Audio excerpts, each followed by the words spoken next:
es el Cristo de ayer.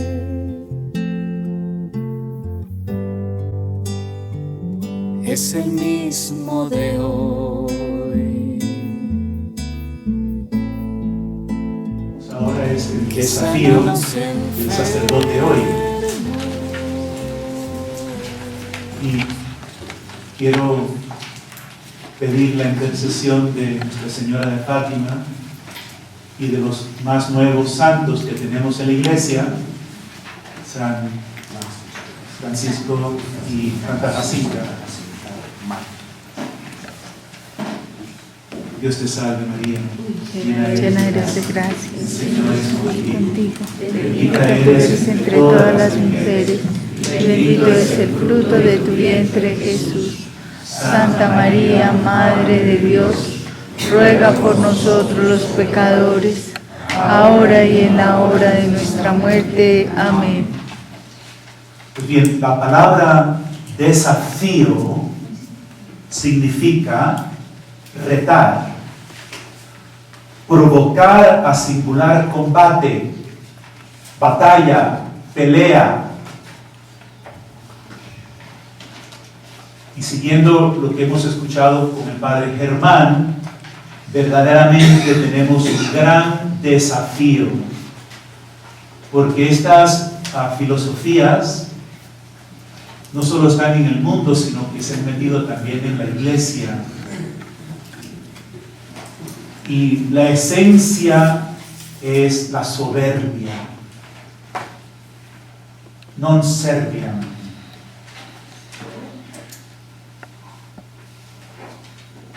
El problema no es el intelecto, que es un don de Dios.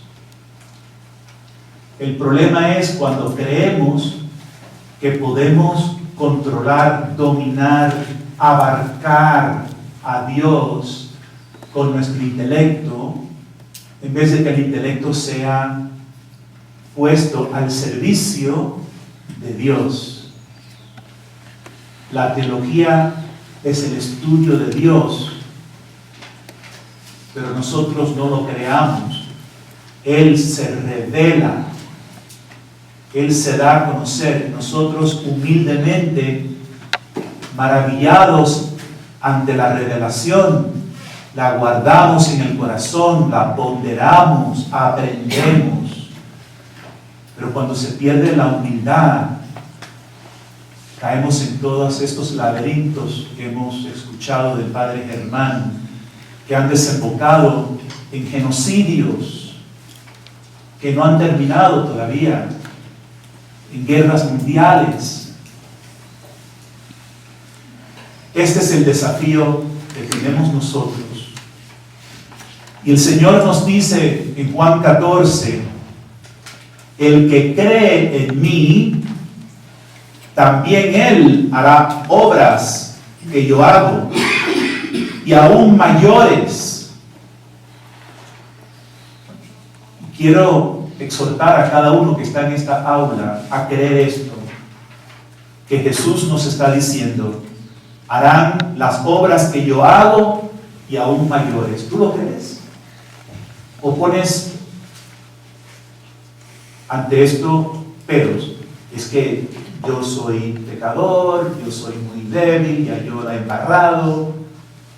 No. El Señor te escogió.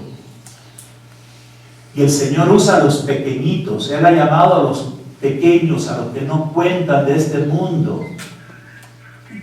Y te escogió a ti y a mí para hacer las obras que Él hace y aún mayores.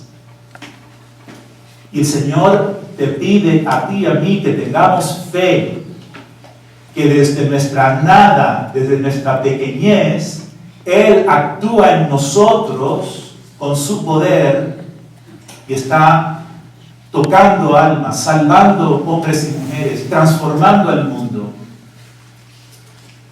Y el obstáculo más grande que ponemos ante esto es el creer que nosotros tenemos el plan ya.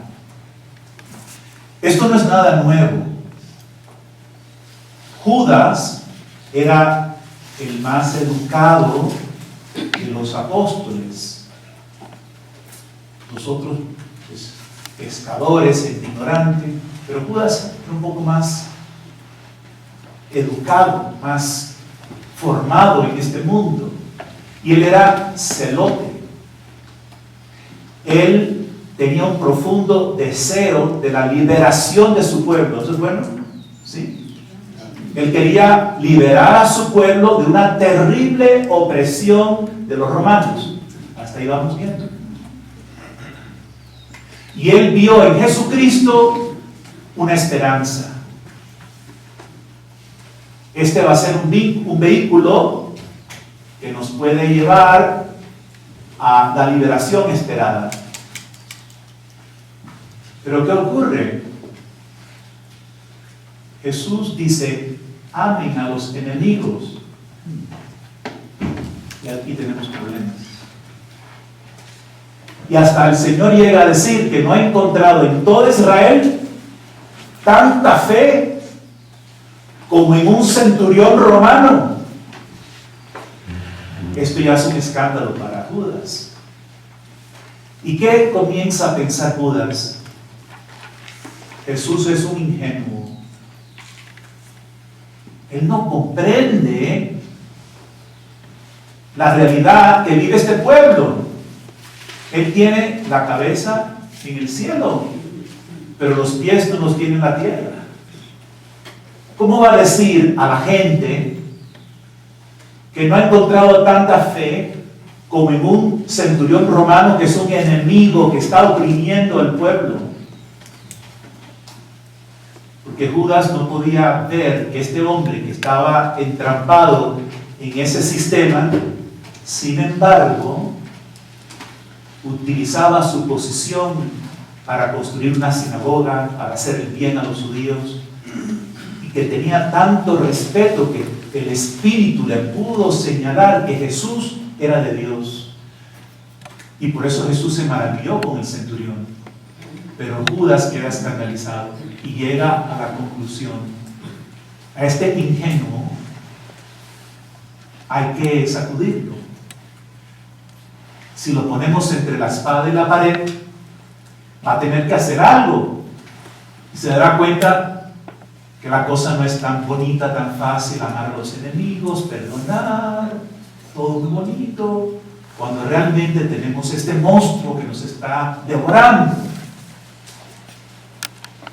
De manera que él trama entonces entregar a Jesús, muy posiblemente pensando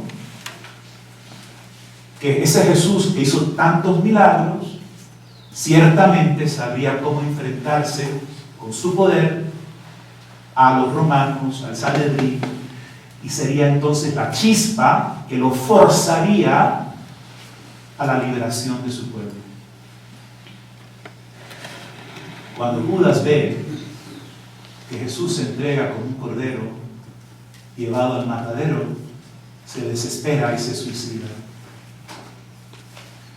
¿Qué aprendemos de esto? ¿Cuántas veces nosotros también tenemos proyectos y planes para el cristianismo, para la religión, para llegar a lograr soluciones de cosas buenas, pero dentro de nuestras maneras de ver las cosas? Y Jesús nos dice: tus caminos no son mis caminos. El camino de la salvación ha de ser a través de la cruz. Y cada uno ha de enfrentarse con esas fuerzas del mal y con el poder del Espíritu, ser capaz de amar con tanto poder que vencemos al mal con el amor. Es así que el cristianismo se propaga en el camino de Dios, va conquistando corazones hasta que llega a encontrar su sede en Roma. Y hoy estamos aquí nosotros. Y cuando pensamos en Roma, ya no pensamos en el Imperio Romano, sino es la sede de la Iglesia Católica. Qué maravilloso es el Señor, pero el pobre Judas, ¿qué podía entender? Perdió la fe, perdió la confianza en un Dios que tiene sus caminos que no son nuestros. Otra vez, el problema es la soberbia. Y el Señor nos pide humildad. En Lucas 10, cuando Jesús reprocha a las ciudades, Corazín, Betsaida, porque han visto tantos milagros y todavía no creen, es que el Señor manifiesta su poder, pero no fuerza a creer, siempre deja la puerta abierta para que el que no quiera creer, no crea. Santa Bernardita, cuando la estaban acosando con preguntas y retos, exigiendo más pruebas, esta chiquita analfabeta le dice a los teólogos: para el que tiene fe, más pruebas ya no son necesarias. Y para el que no tiene fe, ninguna prueba será suficiente. Es que el Señor nos da señales, se manifiesta. Es interesante, Freud se burlaba de la iglesia, despreciaba a la iglesia, pero nunca se tomó el esfuerzo de ir a Lourdes y estudiar humildemente los milagros patentes que se estaban dando ahí, que estaban bien documentados por médicos, muchos de ellos hasta ateos. Y no estamos hablando de una persona que tenía gripe y se le quitó la gripe, o una persona que tenía palpitaciones y se le quitaron. No, estamos hablando de personas que el brazo les creció, que no tenían ojos y comenzaron a ver. O sea, milagros que no tienen ninguna explicación científica. Ahora, había que ir ahí con humildad, abrir el corazón, a buscar, a entender. Entonces, no es que el Señor no apele a la razón, pero el Señor no fuerza. Y por eso, con los fariseos, cuando le decían, haznos después del milagro increíble de los panes y los peces, haznos una señal. Caramba, qué cara. Lo que querían era encerrar a Dios en el dominio de ellos, que el Señor haga lo que ellos quieren, y el Señor no se va a dejar. Y por eso el Señor dice: te alabo, Padre. Lucas 10:21. Señor del cielo y de la tierra, porque has mostrado a los sencillos las cosas que escondiste a los sabios y entendidos. Sí, Padre, porque así lo has querido. Cuidado con la sabiduría del mundo, que nos hace estúpidos. Creyéndose inteligentes, se quedaron estúpidos, nos dice San Pablo. Dice San Pablo a los romanos: lo que Dios ha creado es evidente, pero nosotros nos encerramos en nuestra propia sabiduría y creyéndonos inteligentes nos hemos quedado estúpidos. Qué terrible. Pues pensando en esto del desafío, el Señor puso muy fuerte en mi corazón Fátima. Frente a estas terribles conmociones y terremotos ideológicos de que habló el Padre Germán, ¿qué hace Dios? Nos envía a su madre en Fátima, a 3 pastorcitos en un lugar remoto. Que son 3 pastorcitos ignorantes que ni siquiera sabían que eso era Rusia.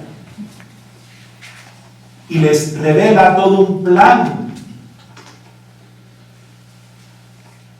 Y sella todo aquello con el gran milagro del 13 de octubre del 1917, donde habían 70,000 personas por lo menos, que ahí estaban los séculos, ¿no? El periódico secular portugués masónico, y todos quedaron espantados o asombrados o maravillosos, según quien fuera, ante el milagro patente que se manifestó ese día.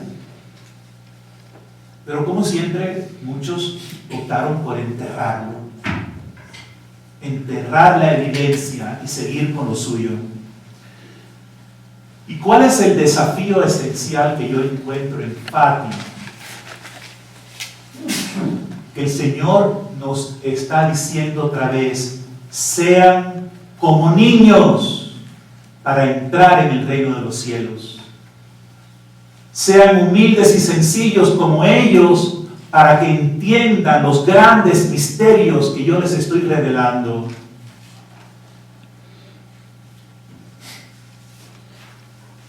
El cardenal Ratzinger, hablando de ser como niños, dice: ¿qué es propio de la infancia? ¿Qué es lo esencial de la infancia?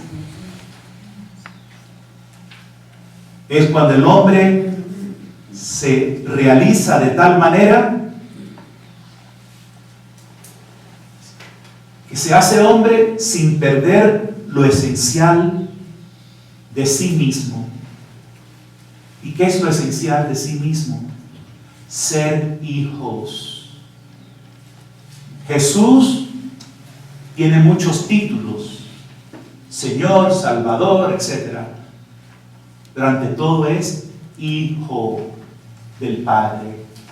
Él es también el que se hizo niño para, frente a nosotros, vivir dependiendo del Padre, obediente al Padre, atento al Padre. Siendo hombre maduro, no movía un dedo si no fuera en obediencia a su Padre. Y esto es lo esencial de ser niño que Dios quiere. Confíen en mí. No hagan nada, no muevan un dedo, no hagan ningún proyecto, ningún plan pastoral sin humillarse ante mí, sin escucharme a mí, sin confirmarlo conmigo.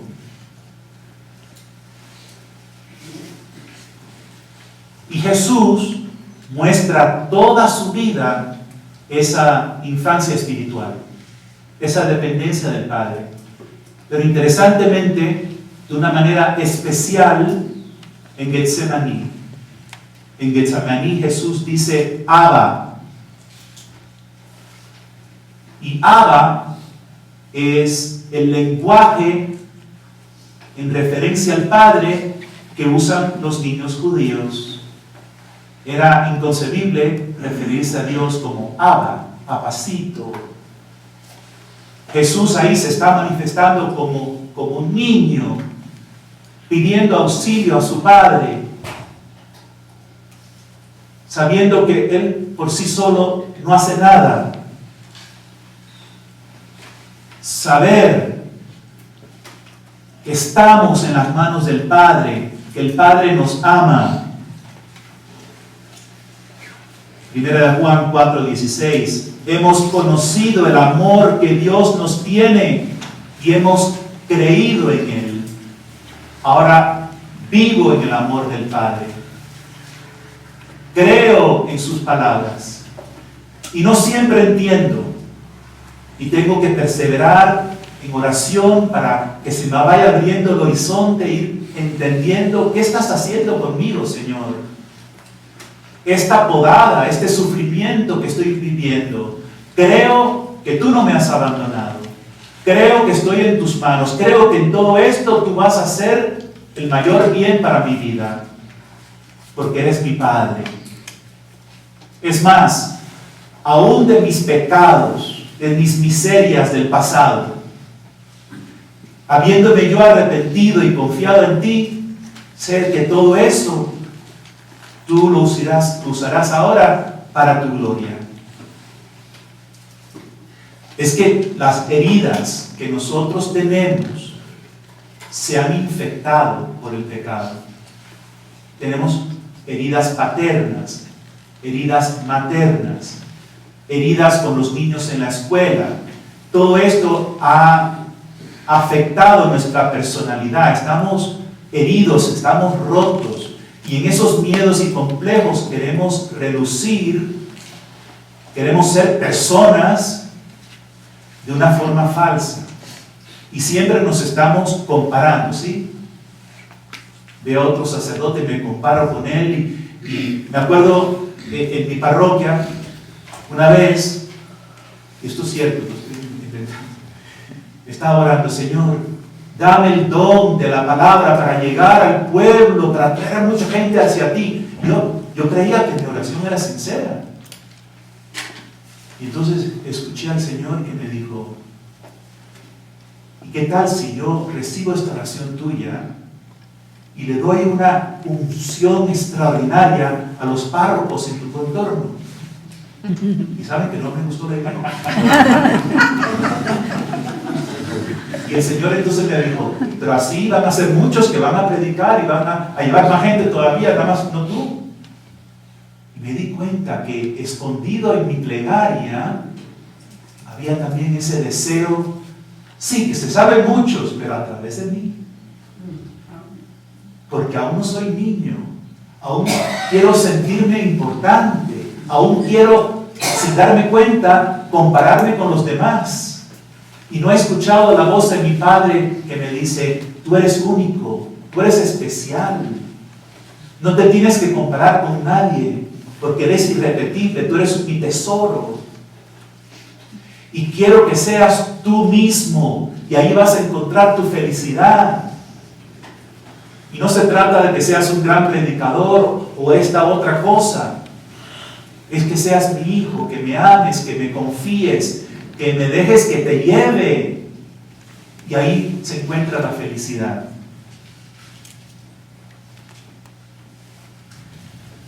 Nosotros quizás comenzamos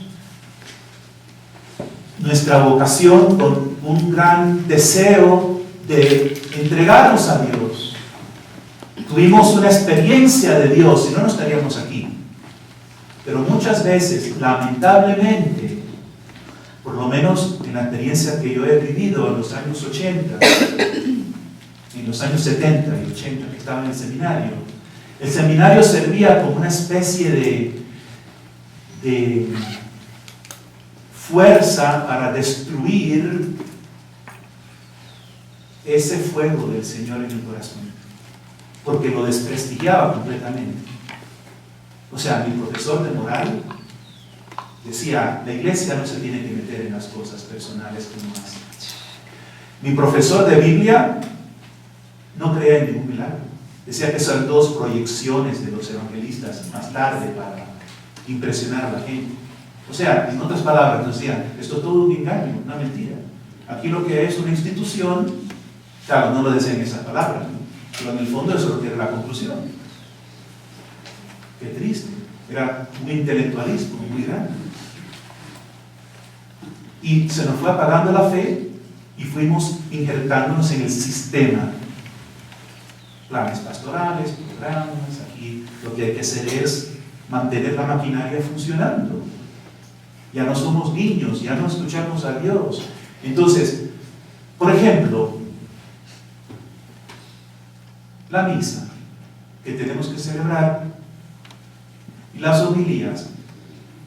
¿No es cierto que tenemos al menos la tentación, por lo menos yo, de preparar la homilía para el pueblo? No, Señor. El Señor me está hablando a mí, que lo necesito primero que todo. Entonces yo me he de postrar ante el Señor, escuchar su palabra, meditarla, hacer la exégesis que necesites, todo lo que quieras, pero para yo recibir la palabra hasta que se convierta en un fuego en mi corazón, hasta que yo sienta y crea que esa palabra me está retando a mi propia conversión. Yo necesito esa palabra. Cuando yo leo los fariseos, ese fariseo soy yo. Señor, revélame en tu espíritu cómo yo actúo como un doctor de la ley. Esas actitudes, igualito. Cuando veo la necedad de los apóstoles, que el Señor 3 veces les dice, voy a Jerusalén, me van a matar, y cada vez ellos reaccionan de una forma totalmente de energía humana y causan al Señor un profundo sufrimiento. La primera vez, como ustedes saben, Pedro, el protector, dice, no, Señor, eso no te puede ocurrir a ti. Le dice Jesús, apártate de mí, Satanás, porque piensas como los hombres y no como Dios. De manera que, ¿qué aprendemos ahí? Que hay 2 maneras de pensar. Como Dios y como los hombres. Y Pedro era un hombre que había dejado todo. Era seguidor de Cristo, discípulo, escogido del Señor.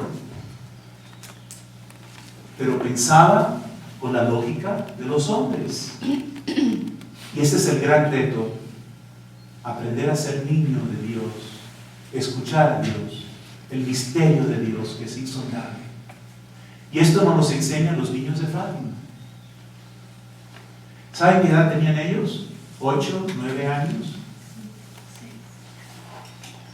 Imagínense niños de 8 y 9 años y Dios envía a su madre a ellos, no un gran teólogo, no un gran filósofo, ni siquiera el Papa, para que aprendamos a escuchar a los niños. Nos cuesta mucho eso. ¿Y sabes quiénes han sido los grandes discípulos de los niños de Fátima? Juan Pablo II, Benedicto XVI, el Papa Francisco, y creo que ninguno puede acusar a estos grandes hombres de ser ingenuos, de ser poco intelectuales. Ellos se las pelean con los mejores intelectuales en sus conocimientos de teología, de filosofía, de la historia del mundo, etc. Sin embargo, todos ellos fueron a Fátima diciendo, venimos como peregrinos, venimos a aprender. ¡Wow! El Papa yendo a aprender en Fátima, hacerse discípulo. ¿Y nosotros? ¿No es cierto que nosotros como sacerdotes muchas veces vemos a Fátima como, eso es piedad popular, eso es para el pueblo, pero nosotros no, nosotros somos sacerdotes? Y precisamente ese es nuestro problema. Tenemos que entrar por el camino de los niños para que realmente sepamos ser plenamente sacerdotes. Porque primero tenemos que ser bautizados, primero tenemos que ser buenos cristianos, que es nuestra base para entender el sacerdocio. Miren lo que dice el Papa Benedicto XVI sobre lo que realmente es la esencia de la fe cristiana. Dice él, no se comienza a ser cristiano por una decisión ética o una gran idea, sino por el encuentro con una persona que da un nuevo horizonte a la vida y con ello una orientación decisiva. Entonces yo no soy buen cristiano porque sepa mucha teología. Repito, no estoy nada en contra de la teología, pero la teología es al servicio ¿de qué? De un encuentro personal con Jesús. Es para como ayudarme a desempacar un misterio que me sobrepasa. Y puedo entonces hacer uso de las herramientas, pero son meras herramientas. ¿Quién como Dios? Nadie como Dios. Que sobrepasa todo entendimiento y todo conocimiento humano. Y dice el Papa Benedicto XVI, la fe es adhesión personal a la revelación del amor gratuito y apasionado que Dios tiene por nosotros. ¿Y dónde se revela este amor gratuito y apasionado del Señor? Dice Benedicto, es revelado en el corazón traspasado de Jesús en la cruz, que al contemplarlo, que al mirarlo con ojos de niño, suscita en nosotros una respuesta de amor. San Pablo me amó y se entregó por mí. Y esto me mueve. Esto me cambia la vida. Y es en la contemplación de Cristo crucificado que me humillo ante Él y me maravillo de este amor que no escatima nada por nosotros, que el Espíritu Santo penetra en mí. Ese mismo Espíritu que movió a Jesucristo, ahora me mueve a mí para que yo pueda hacer las obras de Cristo y aún mayores.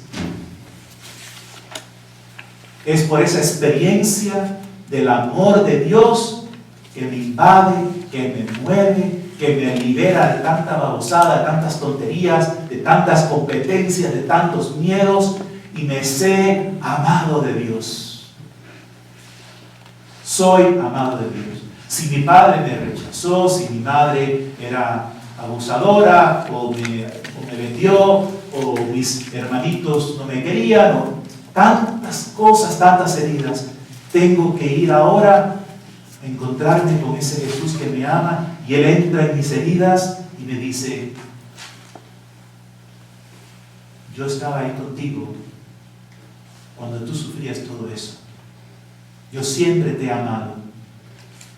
Y si tú ahora me permites entrar en ese dolor, yo te voy a ayudar a entrar en mi dolor y nos vamos a fusionar y a ser uno.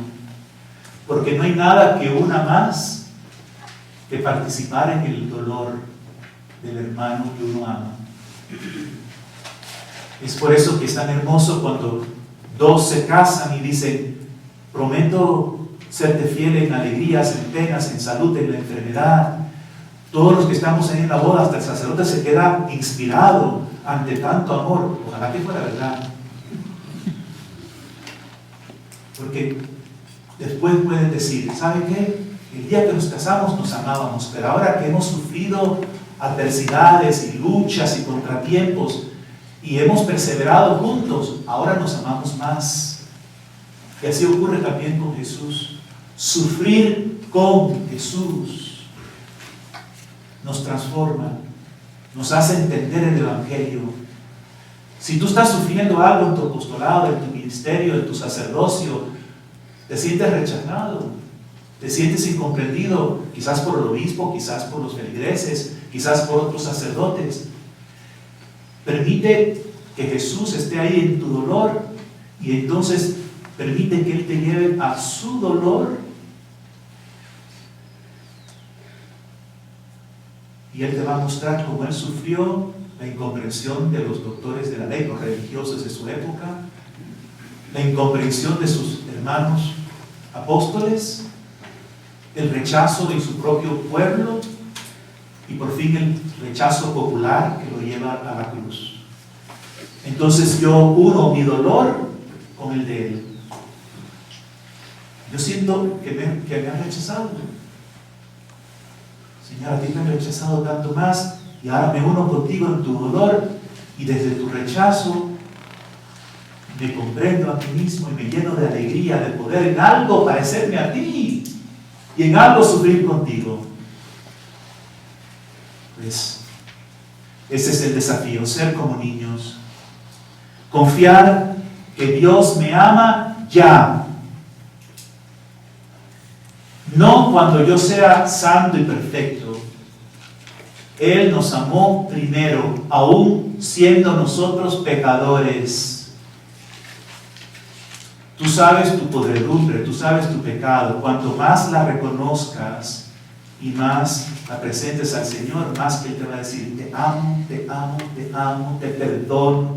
Solo estaba esperando que tú me permitieras entrar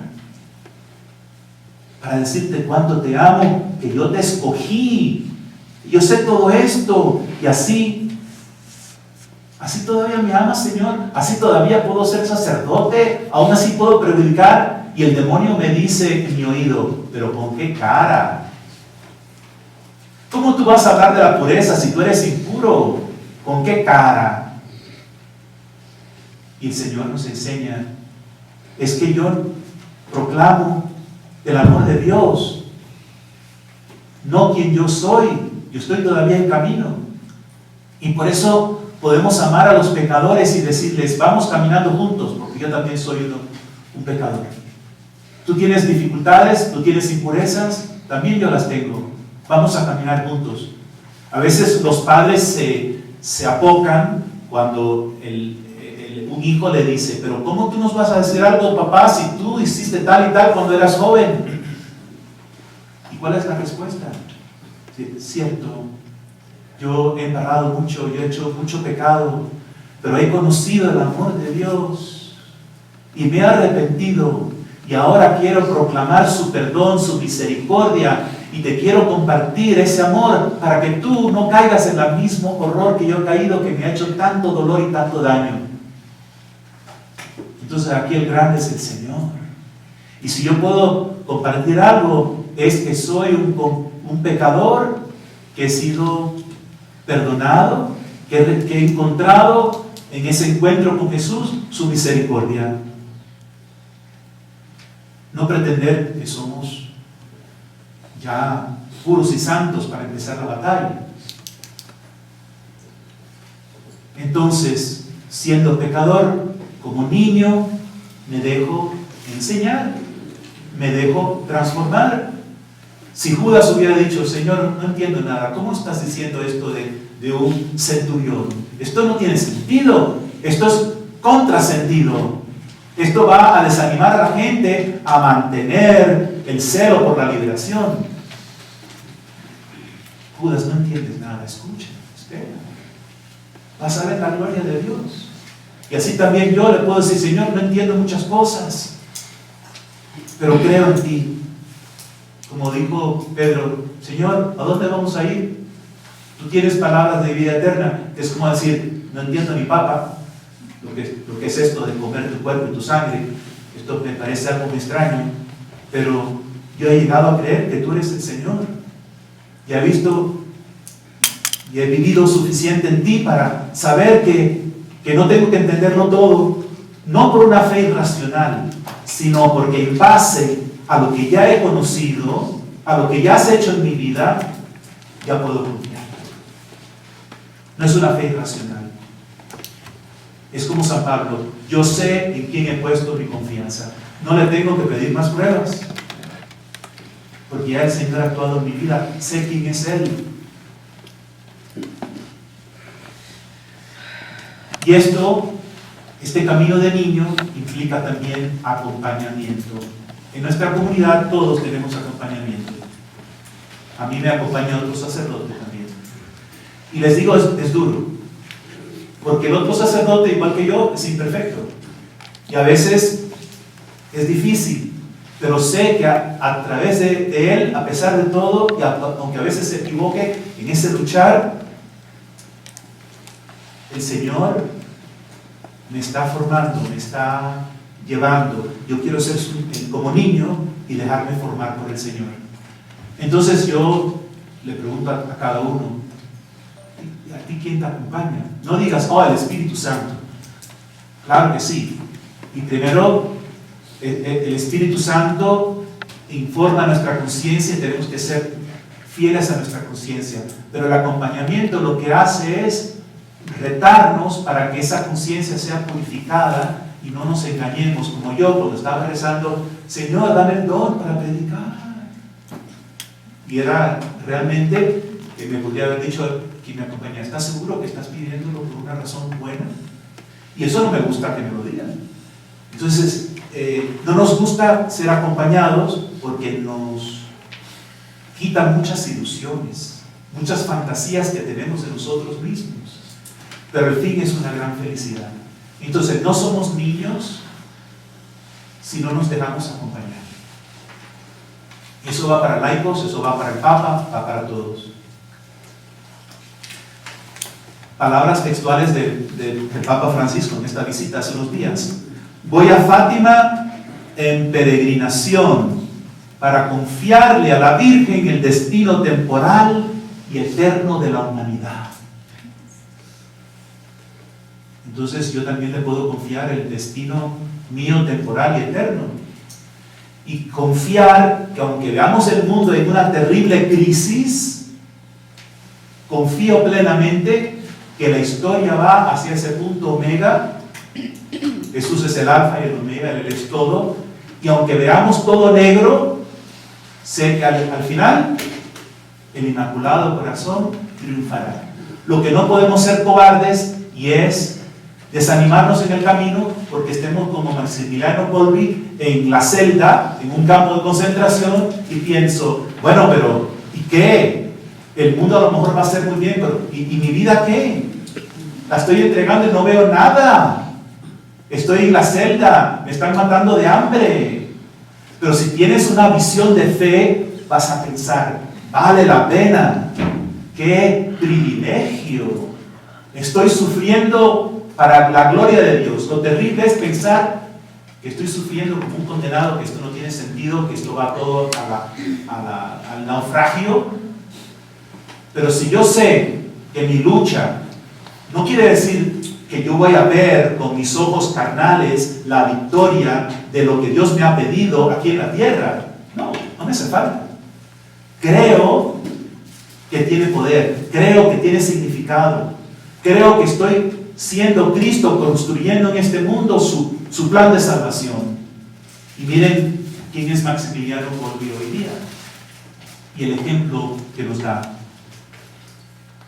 Otro desafío: estar atento a los signos de los tiempos.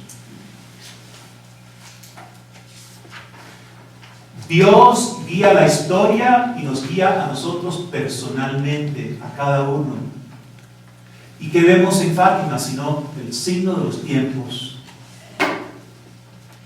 Y nosotros, como sacerdotes, debemos de estar atentos a los signos de los tiempos para nosotros mismos.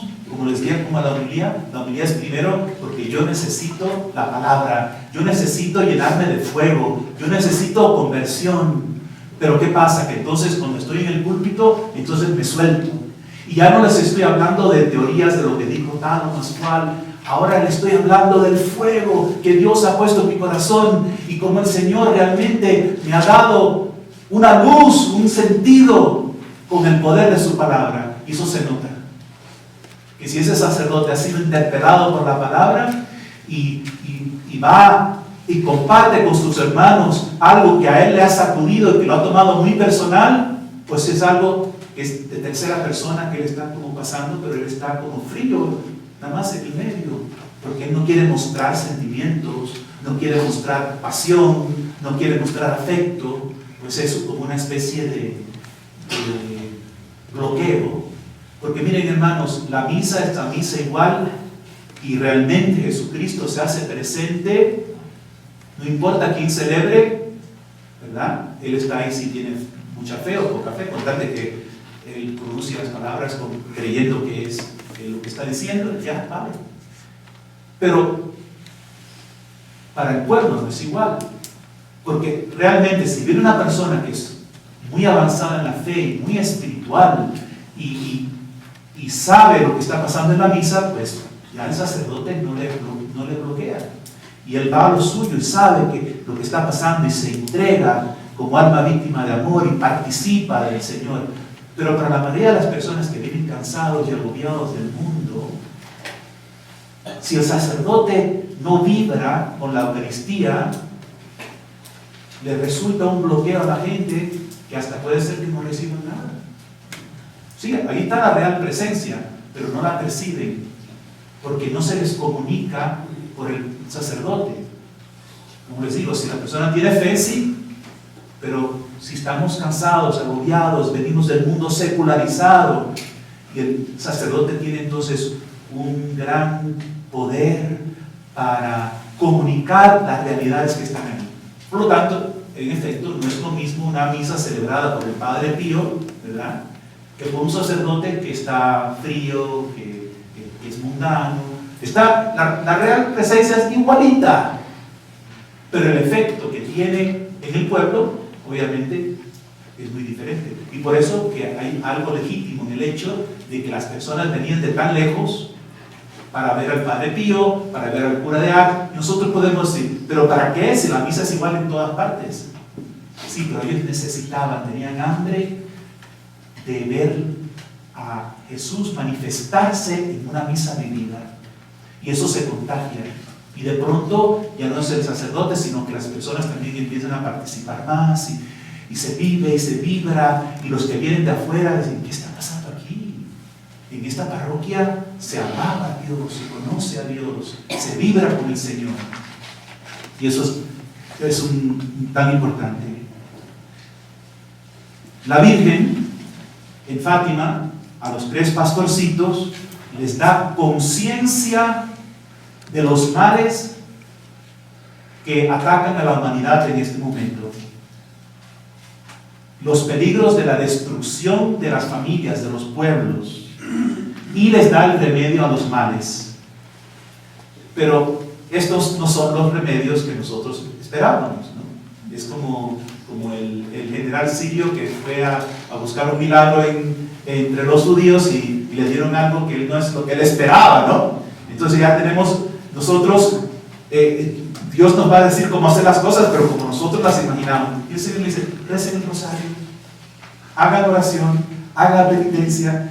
Y a veces a los sacerdotes nos pasa y no lo entendemos, porque estamos buscando algo más complicado, algo más intelectual, y no lo hacemos.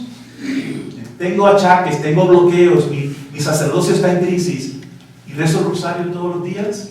No, porque eso es para pastorcitos. Pues tenemos que observar los signos de los tiempos. ¿Y cuál fue la primera visión? El infierno.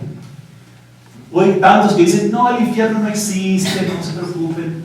¿Y por qué la Virgen le enseña a los niños el infierno? Que muchas veces, de hecho, en la catequesis no se lo queremos enfrentar, de enseñar, porque nos va a asustar. La Virgen no tuvo miedo de asustar a esos niños. ¿Y qué pasó? Se quedaron tan impresionados de las consecuencias del pecado, de la importancia de actuar en el bien, que se llenaron del fuego del Señor, se llenaron de una profunda convicción. No queremos pecar ni cosas chiquitas, porque esto es algo terrible.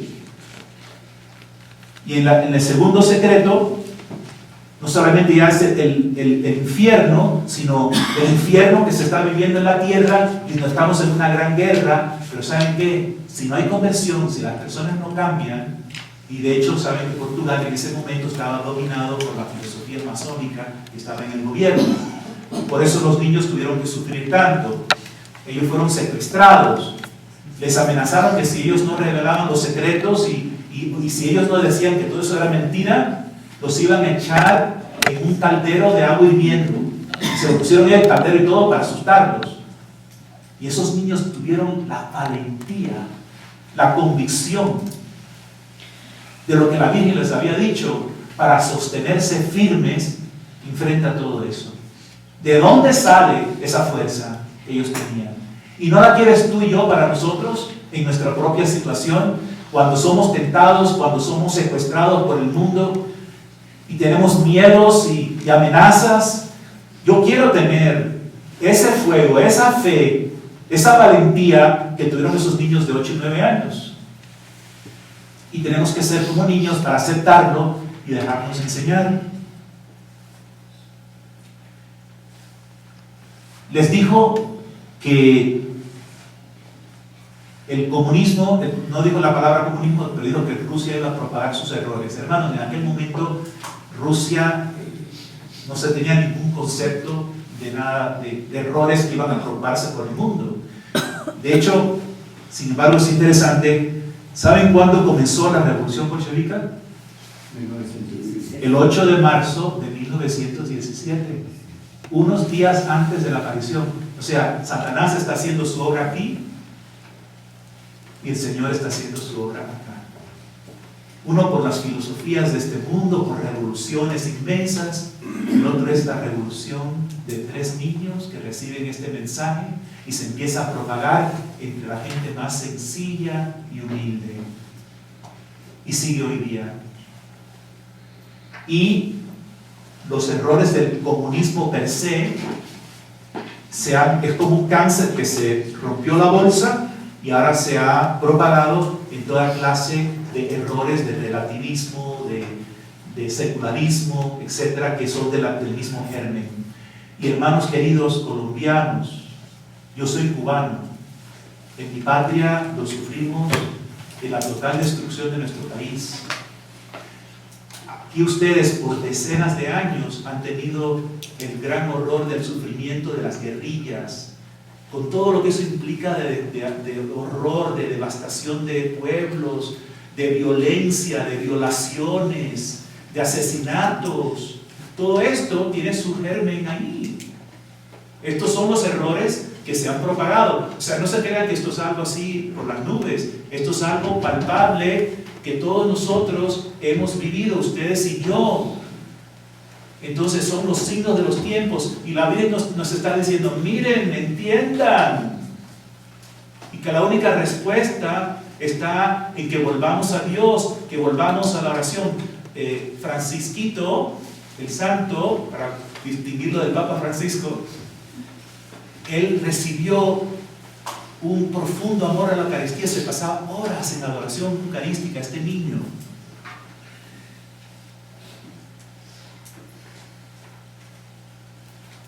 Otro desafío. La Virgen nos confía, Jesús a través de la Virgen, a cada uno de nosotros, laicos y sacerdotes también en especial, la salvación de este mundo. Oh sí, dicen los hermanos separados, Cristo salvó al mundo, somos salvos, pero es que nosotros somos el cuerpo de Cristo y Cristo ha querido que su cuerpo participe de esta salvación, de tal manera que tenemos una responsabilidad por la salvación de nuestro pueblo, nada más ni nada menos. Está en tus manos y en las mías. Y laicos también, porque los pastorcitos no eran sacerdotes. El orar, el reparar, el hacer sacrificio y el creer que tu vida rutinaria, tu vida oculta, tu vida insignificante ante el mundo, hacer la comida, limpiar los pisos, cuidar a los niños, unido a Cristo, es tu ofrenda de amor, es tu oblación de vida, que no tienes que ir a la China a evangelizar, que lo tienes en tu casa, en tu vida diaria, unida con Jesús y con la Virgen, haciendo de tu vida una oblación como alma víctima de amor. Estás corredimiendo al mundo. La Virgen es corredentora, ¿sí? Nosotros también. Y esto también es el reto, un desafío. Quizás no nos interesa este desafío, ¿no? Yo quiero ser mi pastoral, tranquilito, no tener problemas, pero el Señor nos ha hecho a nosotros corredentores y se hace depender de nosotros para que muchos se salven. ¡Qué misterio tan grande! ¡Qué misterio tan grande! Y la pregunta entonces, ¿quién se une a la Virgen y a Jesús para corredimir, para salvar al mundo? Y esta es nuestra identidad. Somos cristianos. Somos Cristo en la tierra. Ay de mí si no evangelizara, dice San Pablo. No he de tener miedo, pena de ser quien soy. Soy de Dios, amo a Dios. Y esto es la consagración que ella nos pide, ¿no? Soy consagrado a la Virgen y con ella sigo al Señor en esta misión y sufro con ella y me alegro con ella. Nosotros hemos sido criados con el concepto máximo: evitar sufrimientos, maximizar placeres, ¿sí? Entonces el demonio nos tiene totalmente dominados si somos así, porque cualquier cosa vas a sufrir, te voy a quitar esto, y eso nos da miedo y nos echamos atrás. Jesucristo ha venido para darnos una nueva máxima, el amor divino, y nos infunde el Espíritu para que seamos capaces del amor divino. Y cuando vivimos en el amor divino, entonces nuestra máxima es amar sin contar el costo. Y es entonces cuando podemos abrazar sufrimientos, negarnos placeres, pero no porque somos masoquistas, sino porque el amor divino nos llama a algo más. Y entonces sufrimos con el Señor, sufrimos el traspaso del corazón de la Virgen, pero la paradoja es que contra más sufrimos con Jesús y con la Virgen, más felices somos. ¿Qué cosa? Y yo creía que ser feliz era no tener sufrimientos, y ahora encuentro que ser feliz es vivir en el amor divino y participar de los sufrimientos de Cristo para salvar a las almas. Y de esta manera el Señor me revela mi dignidad, la importancia que tiene mi vida, porque a través de mí el Señor está viviendo el amor a los demás. Entonces la Virgen que pide conversión, penitencia. ¿Qué significa penitencia? Pues eliminar todo aquello que nos saca de nuestro compromiso. Les digo, no somos masoquistas. Cortamos todo aquello que nos está sacando del rumbo, de la visión, del plan que Dios tiene para nosotros. Y eso va para todo. Tenemos que hacer un recuento de nuestra vida. ¿Cómo uso el tiempo? Realmente, ¿cuánto tiempo me dedico a, ¿cómo se dice en español? El social media, los medios sociales, ¿no? Es el internet, el Facebook, el email, todo eso. Sí, exacto. Entonces, eso no es inherentemente malo, pero es una herramienta, y muchas veces la herramienta se convierte en algo que nos domina y nos abarca. Entonces, teníamos el plan de rezar todos los días, estar con el Señor, pero eso como que nos aburre. ¿Por qué? Porque todavía no se ha desarrollado en nosotros esa intimidad. Pero ¿cómo se va a desarrollar si no le damos tiempo? Entonces es un círculo vicioso. Entonces hace falta penitencia, hace falta sacrificarme. Si Señor, no, lo que menos ganas tengo ahora realmente es de estar contigo en la Eucaristía. Está bien, eso es honesto. Si los sacerdotes somos honestos, le podemos confesar a los laicos, a nosotros también, pues a veces tengo proyectos y tengo cosas y sé que tengo que estar, he prometido, voy a estar una hora con el Señor en el Santísimo. De Él viene todo el poder, toda la verdad, toda la fuente. Entonces, en vano me afano si no estoy con el Señor. Eso es ser como niño, ¿sí? Saber depender. Pero en la práctica, ¿cuánto nos cuesta?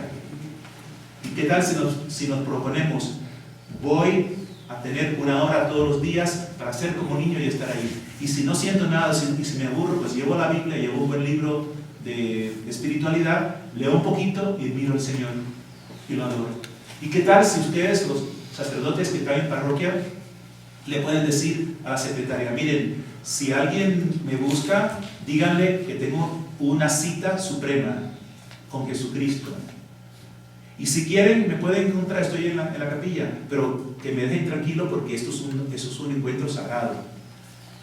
¿Y saben qué impacto para la gente? Que sepan, el cura se pasa una hora, está ahí en el Santísimo. ¿Cuántos feligreses ven eso? Que el sacerdote realmente se toma todo esto en serio personalmente, que no es solamente algo que nos dice, ¿verdad? Pues ese es el desafío. Y el desafío de ser responsables por la paz y la redención del mundo. La Virgen hizo a los niños y a través de ella a todos nosotros responsables de la salvación y de la redención del mundo. Unos datos que nos deben de animar sobre esto. En el año 1960 el mundo estaba en esa gran crisis que se advertía una guerra mundial. Khrushchev fue cuando fue a las Naciones Unidas, se sacó el zapato y amenazaba que iba a enterrar al occidente, etc., ¿verdad? La noche del 12 al 13 de octubre de 1960, se pidió desde Fátima oración, oración. Y multitudes fueron a la misma Fátima a orar por la paz del mundo. 1 millón de peregrinos en Fátima ese año. Era una noche fría de lluvia y rezaban el rosario por la paz del mundo. ¿Qué hacen esos tontos ahí rezando? Cuando hay un ejército, cuando hay misiles nucleares. Pero ¿saben qué pasó? Unos días más tarde, el 24 de octubre, los rusos estaban haciendo ya una prueba final una bomba y hubo un error, no salió el cohete, se quedaron todos sorprendidos. Unos minutos más tarde todos salieron de este escondite subterráneo y cuando todos salieron afuera explotó, murieron unos 300 científicos, toda la cúpula de los científicos que dirigían el proyecto bélico ruso murieron instantáneamente y se atrasó todo el proyecto militar ruso unos 20 años. ¿Dónde está el poder? En el año 1984, el 13 de mayo, otra vez, una gran multitud rezando en Fátima, porque también otra vez se advirtió un gran peligro, otra vez la Guerra Fría.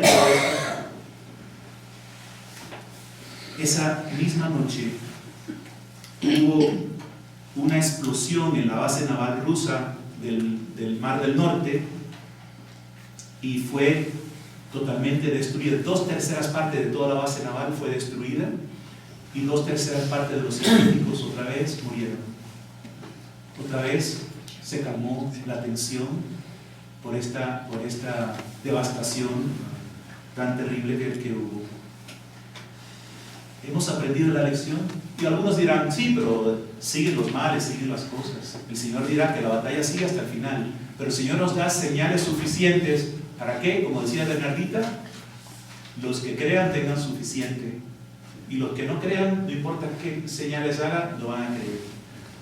Ustedes saben ese hermoso libro que se lo recomiendo, Informes sobre la Fe, ¿verdad? Del cardenal Ratzinger, cuando era prefecto sobre la fe. Era una entrevista que le hicieron interesantísima y le preguntaron sobre Fátima y esto nos cuadra, nos ubica sobre este signo tan poderoso del cielo que es Fátima. Dijo él: desde aquel lugar se lanzó al mundo una severa advertencia que va contra la facilonería imperante, una llamada a la seriedad de la vida, de la historia, ante los peligros que se ciernen sobre la humanidad. Es lo mismo que Jesús recuerda con alta frecuencia. No tuvo reparo en decir: si no os convertís, todos perecerán. Lucas 13. La conversión, y Fátima nos lo recuerda sin embajes, es una exigencia constante de la vida cristiana. Deberíamos saberlo por la Escritura entera.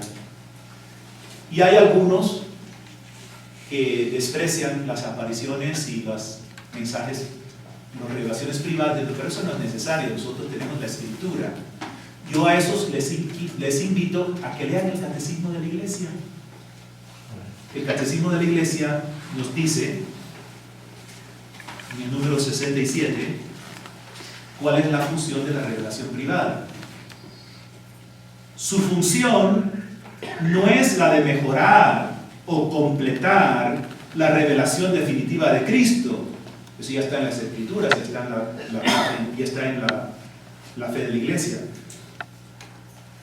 Su función es la de ayudar a vivirla más plenamente en cierta época de la historia. Entonces, ¿cuál es el propósito de Fátima y todas las apariciones auténticas? Ayudarnos a vivir más plenamente la fe en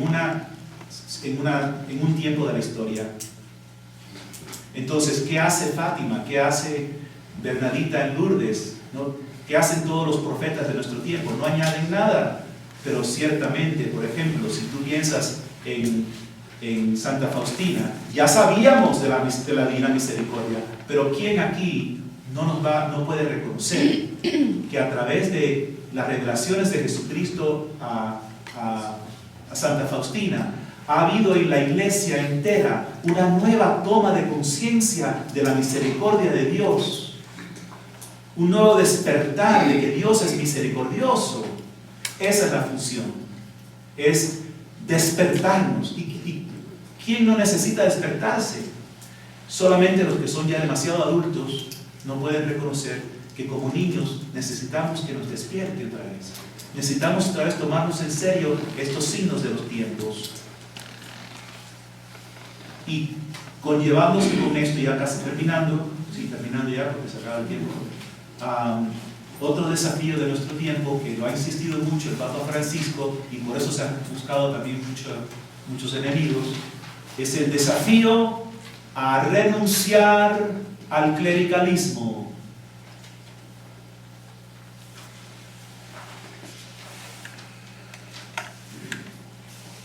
La cultura clerical nos ha ido encerrando en sabiduría humana, en nuestra comodidad, en el secularismo, en nuestras propias capacidades, planes, expectaciones, y ya no sabemos descubrir a Dios actuando en donde menos lo esperamos. No todas las iniciativas en el mundo surgen a través del Papa, y no todas las iniciativas del Espíritu en la diócesis surgen a través de la Cancillería, y no todas las iniciativas en la parroquia surgen a través del párroco.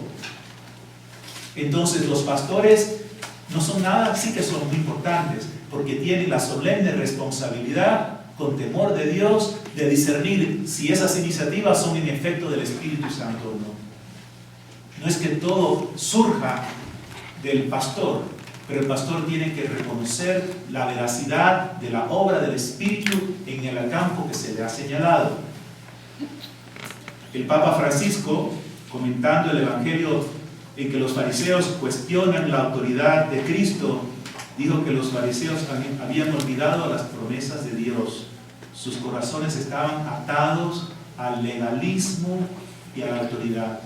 Y para mi oración personal, yo medito mucho en los fariseos, pidiéndole al Señor que me revele qué taras, qué inclinaciones hay en mi actitud que sean realmente el fariseísmo, porque no hay otra confrontación más grande en el Evangelio que la de Jesús con los señores doctores de la ley y los religiosos.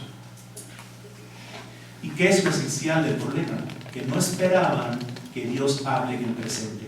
Ya estaba todo formulado, ya ellos eran conocedores de todo y no tenían nada que aprender, y mucho menos del pueblo. ¿Qué cosa entonces en definitiva es clericalismo?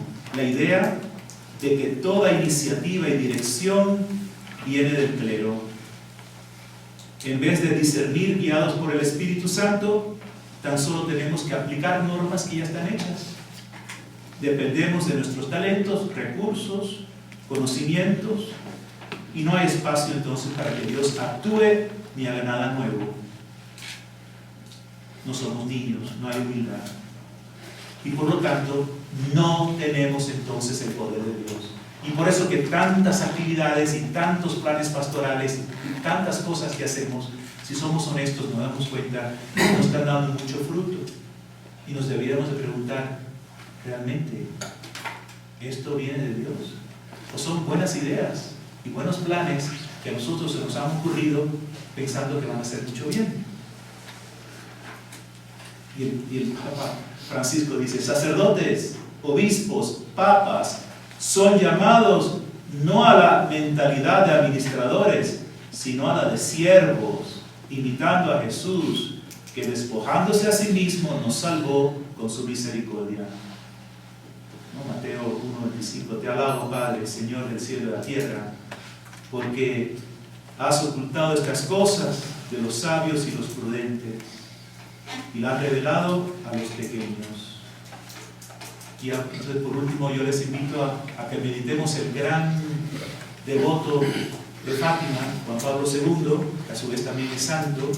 Yo tuve la dicha de estar ahí en el año 2000 cuando beatificó a los dos pastorcitos, y él hizo un gesto que pasó aparentemente desapercibido por muchos.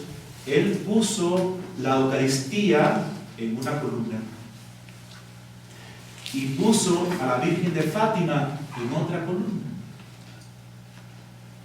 y se puso frente a esas dos columnas, y todo el pueblo, la multitud, estábamos a sus espaldas. ¿Qué les recuerda este signo? La columna de la Eucaristía, la columna de la Virgen y el Papa que lleva a la iglesia y la ata a esas dos columnas, San Juan Bosco. Este Papa, humilde como niño devoto, reconoció que él fue salvado por la Virgen de Fátima en ese atentado que fue el 13 de mayo de 1981. Y ustedes saben cómo fue el tiro, ¿verdad? Él iba en su carro y vio a alguien que le presentaba una Virgen de Fátima. Él miró, como era el día de la Virgen, él se agachó para bendecirla, y en ese momento el señor Aca, que tenía una gran puntería, que había matado a mucha gente ya antes, le estaba disparando y el Papa se estaba agachando y el tiro le pasó por arriba. Entonces él, al ver eso, inmediatamente bajó la pistola para tirarle otra vez a la cabeza, pero en ese momento ya el Papa se estaba levantando, y entonces el tiro le vino al estómago y nunca le dio en la cabeza. Y para colmo, fue la única bala de ese calibre que ha atravesado a un ser humano y ha sobrevivido. El que no quiere creer, ninguna prueba le será suficiente. Que Dios los bendiga. Gracias, Padre.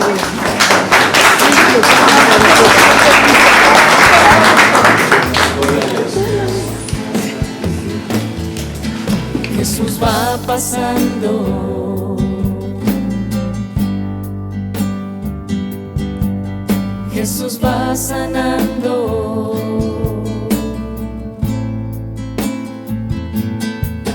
ahora está aquí.